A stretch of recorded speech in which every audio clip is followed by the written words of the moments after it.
Hello my dear friends, you're in the Military Summary channel, and in this video we're going to discuss the most important events that took place during the previous 12 hours. We have a lot of very interesting updates, so let's start. And first let's talk about Kiev, about the peace plan. So Trump's special representative's plan for Ukraine includes a gradual lifting of sanctions against Russia. You know that Russia currently suffers huge problems with the economy, and as I understand, and according to my understanding of the situation, by the beginning of summer, the problems in the economy will just raise. These measures is planned as an incentive for Moscow to participate in negotiations to end the war. Kate Kellogg himself voiced the plan back in April. The front lines will be frozen by a ceasefire and a demilitarized zone will be introduced. For agreeing to this, Russia will receive limited sanction relief and full relief only after signing a peace agreement that suits Ukraine. There are two important things: that there are going to be no lifting of sanctions, first of all, and the second thing, that the peace agreement should suit Ukraine. And from this perspective is very interesting, because from the other side, Russia and the United States of America can just have a deal that Russia will start negotiation process with Ukraine, and this is enough to lift some sanctions. That they may be lifted sanctions with ruble, with oil, paying for oil, for gas, and of course this will increase the connections between Russia and the United States of America, and maybe this is enough. Maybe Western countries don't want to have more in relations with Russia, and this conflict will continue for another 1 or 2 years, but from the other side, Western countries will get free and cheap Russian gas, cheap Russian oil, and maybe European countries will be able to start selling their products on the territory of Russia as well. So this is very interesting plan. But as for the agreement that suits Ukraine, today we have different statements from Zelensky himself. Zelensky is ready to end the war in exchange for Ukraine's membership in NATO, even if Russia does not immediately return the captured territories.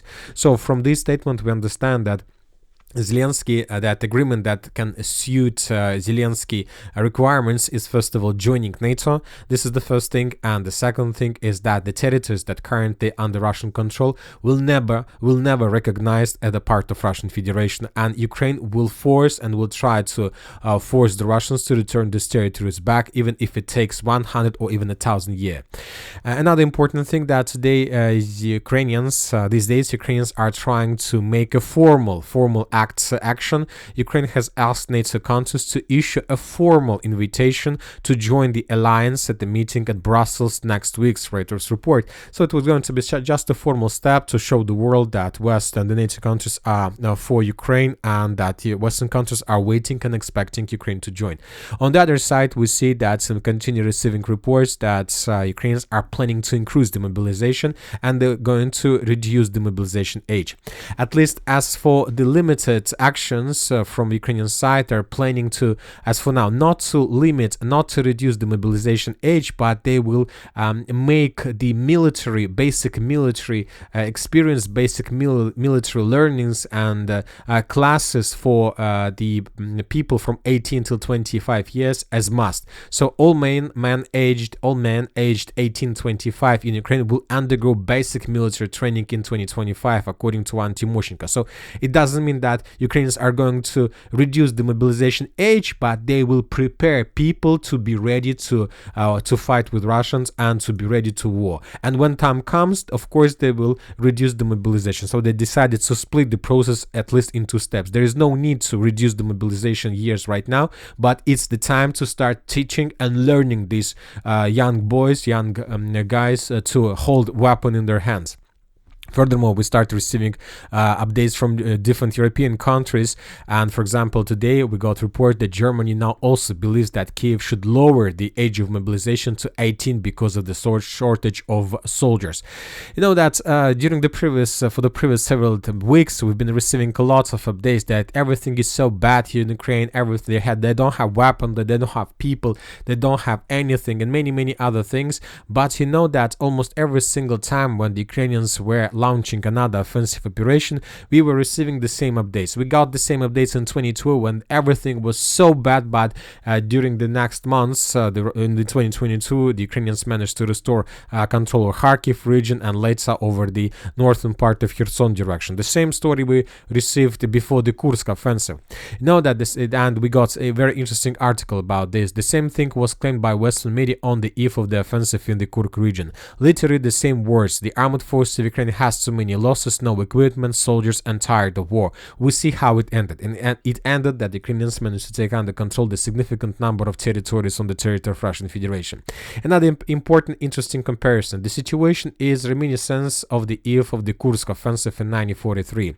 Then German command was also convinced that Red Army was exhausted and could not withstand a new powerful blow. The result is known. The Red Army not only withstood the blow but also delivered a devastating counterattack which became a turning point in the war.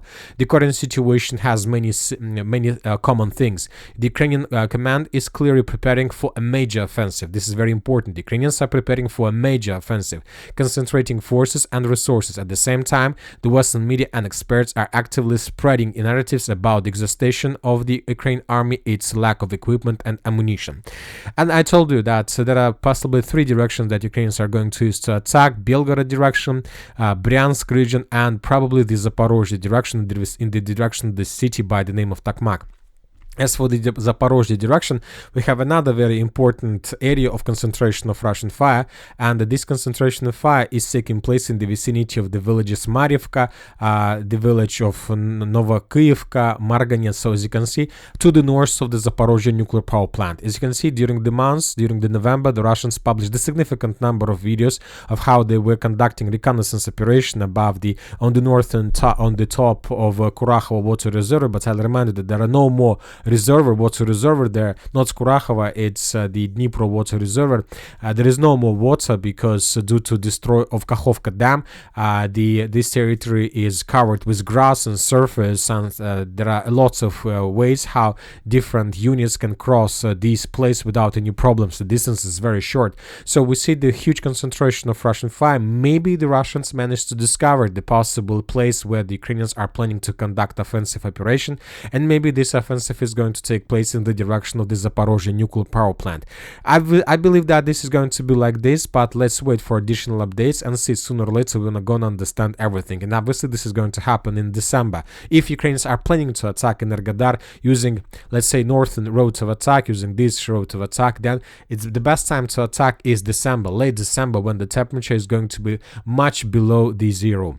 Now let's talk about the situation that's in the South Donetsk direction. During the previous 24 hours, we got additional updates that the Russians managed to improve their position significantly, and now the Russians get as close as possible to the village of Velika Novoselovka from the south. So as you can see, these are the changes on the ground, and the Russians managed to improve their positions to the road to the village of Novokamar.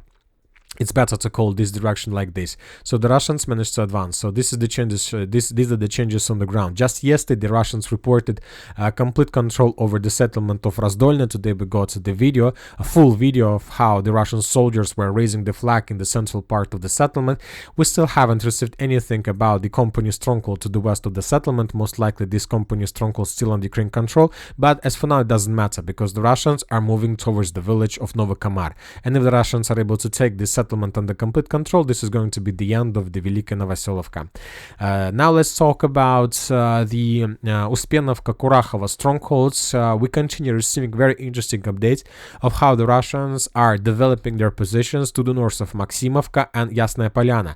And you know that the dynamic in this area is very fast. For example, this is the situation by the end of the 26th of November. So the Russians were very far from the villages like Rozliv, Konstantinopol, Ulakli, Sukhiyaly, Zelenovka, but starting on the 27th of November, the Russians began moving further and further in the northern direction and spreading and increasing, expanding their foothold in front of the villages along the river of Sukhiyaly. So you see, so all these territories were captured by the Russians. Now the Russians have very strong positions, and from these positions, the Russians can attack every single village in the northern direction, including the village of Rozliv, including the village of Constantinople. The Russians can attack the village of by the name of Ulakli, and of course the Russians can attack the villages along the river of Sukhie Yali. So this might be a very dangerous operation, and telling the truth, I believe that this attack is going to be probably a major Russian offensive operation.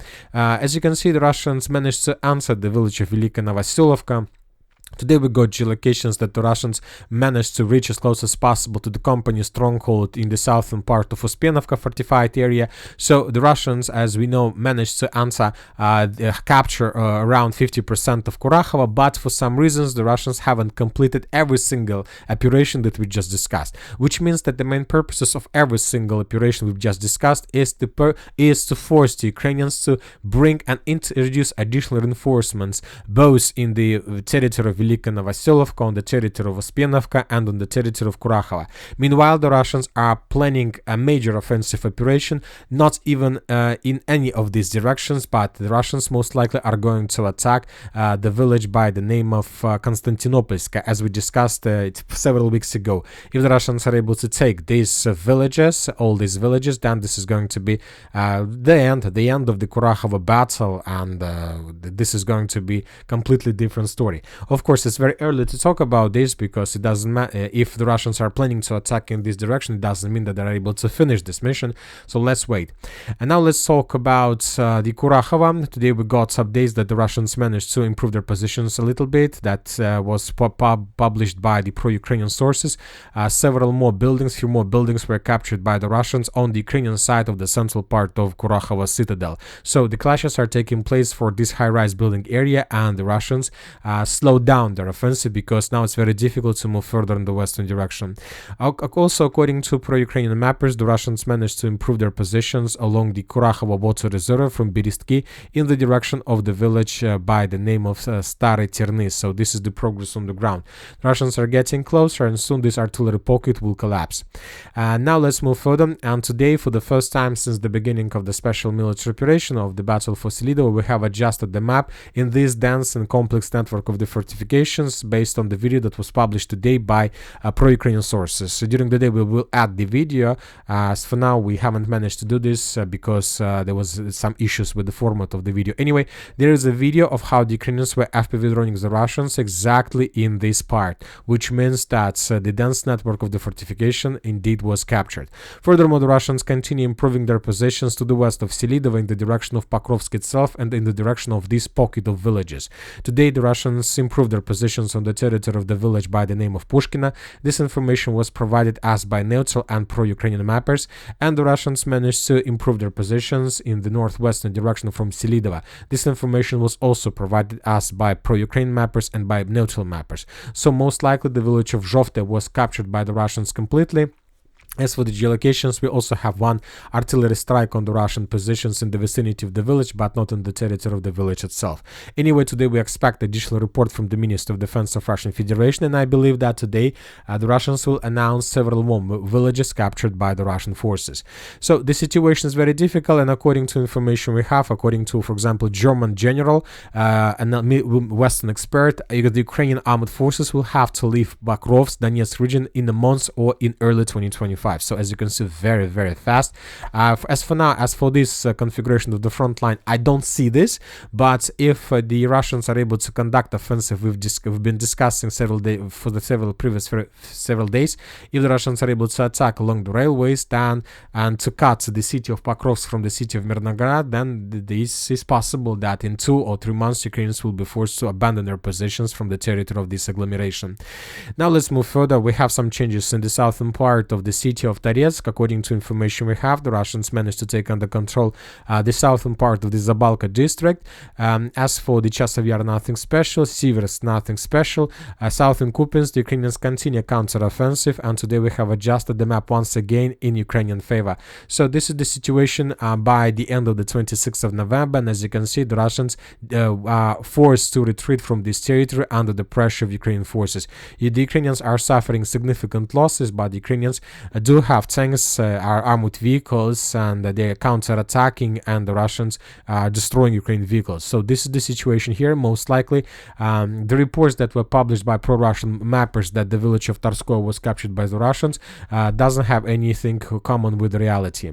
And now let's discuss the situation in the Suja direction. And according to information we have, the Russians managed to improve their positions in the vicinity of the village by the name of Martinovka by taking under control the 3 lines right in front of the settlement. So most likely the Russians both have already launched a major offensive in the direction of Martinovka itself, or about to do this, and they will do this on the 30th of November.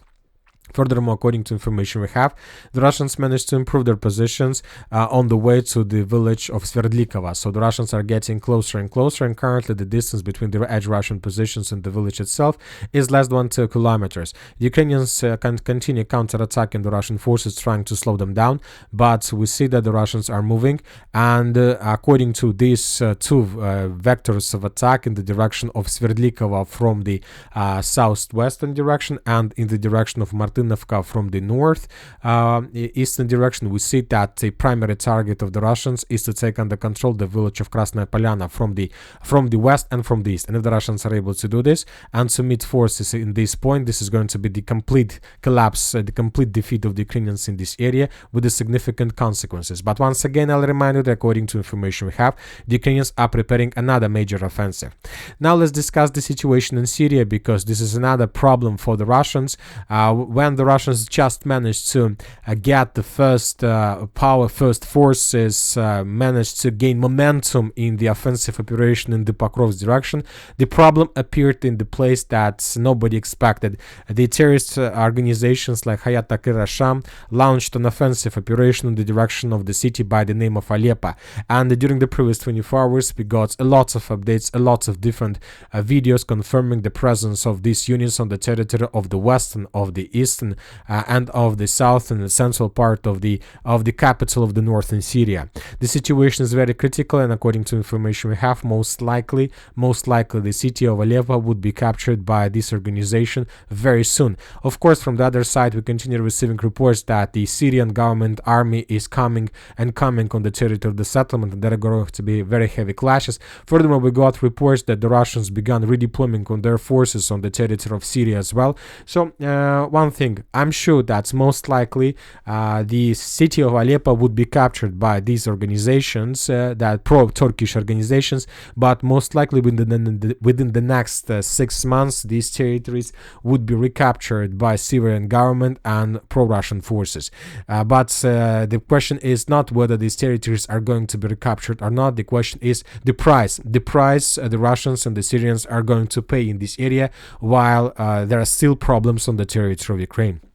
On the other side, I believe that the Russians, to reduce the escalations with the Western countries, but to show the Russians the real power of Oreshnik missile, may attack the territory of Idlib with this type of weapon to show it devastating power. Just to show, and from one side, this will not escalate with the Western countries, but on another side, on the other hand, it will show the real mighty of this weapon. And that's it for the short video. Military Summary channel reminds we condemn any violence in the world. Thank you for watching. Subscribe to my channel, put your likes, join my Patreon, and have a good day. Bye bye.